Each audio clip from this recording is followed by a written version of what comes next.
Welcome back to my KEEPUP channel. The Red Parliament convenes. Keir Starmer boasts he has turned the page as Commons returns with 411 Labour MPs crammed onto government benches and just 121 Tories, alongside Nigel Farage's 5 reform foxes in the henhouse. A triumphant Keir Starmer paraded his troops in the Commons today as the Red Parliament returned.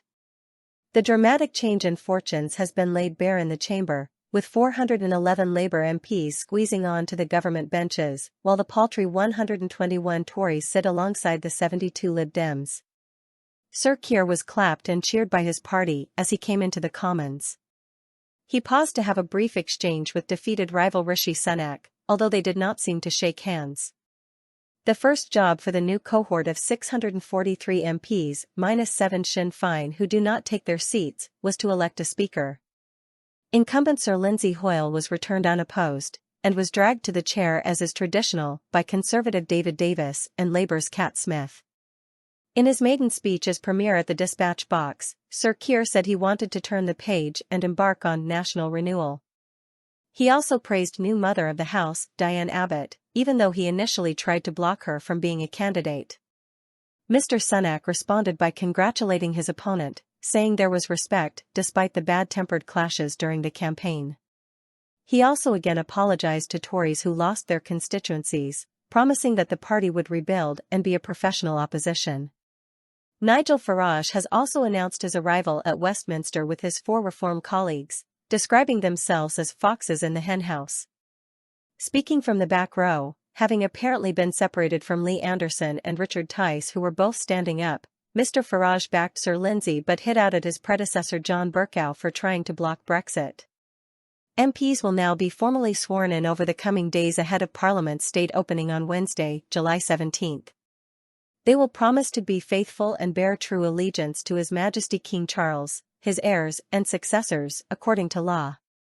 Sir Keir said, "And now, as in any new parliament, we have the opportunity and the responsibility to put an end to a politics that has too often seemed self-serving and self-obsessed, and to replace that politics of performance with the politics of service. Because service is a precondition for hope and trust, and the need to restore trust should weigh heavily on every member here, new and returning alike. We all have a duty to show that politics can be a force for good.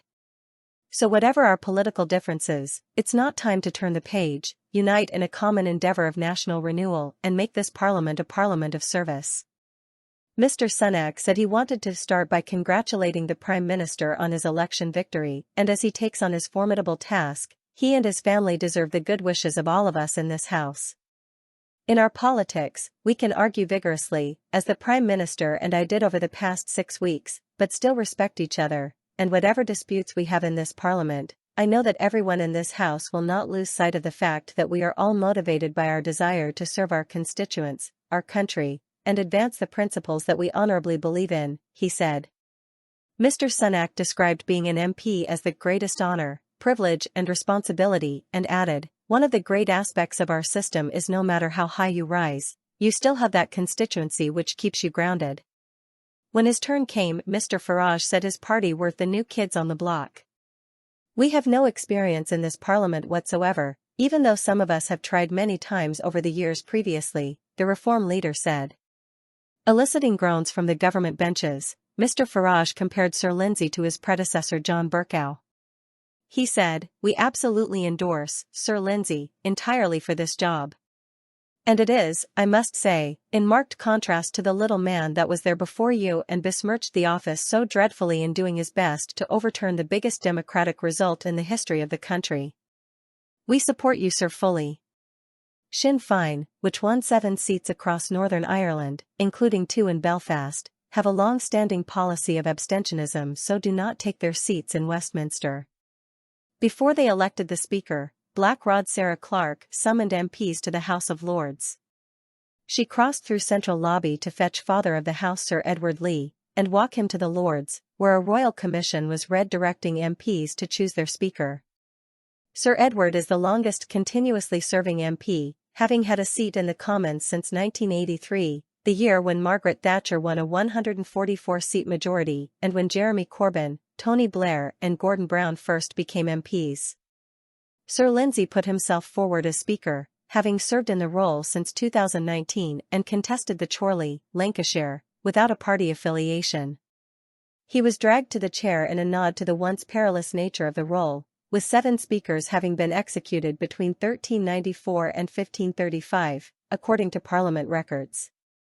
Swearing-in begins the same afternoon, led by the Speaker, father of the House Sir Edward, then members of the Sir Keir's cabinet and leader of the opposition Rishi Sunak's shadow cabinet.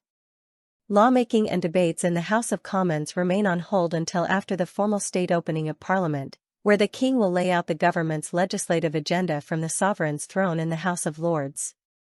London Mayor Sadiq Khan said Sir Keir discussed other parts of the country where there could be mayors during a meeting with regional leaders at Downing Street. Mr. Khan said after the meeting, "What I want other parts of the country who have not got a mayor to know is that having a mayor can be a real game changer." The Mayor of London added, "We heard this morning, the Prime Minister talking about other parts of the country where there could be mayors. That brings with it not just additional powers, but also additional resources as well." Returns on Tuesday with Labour ministers on the government front bench for the first time in more than a decade.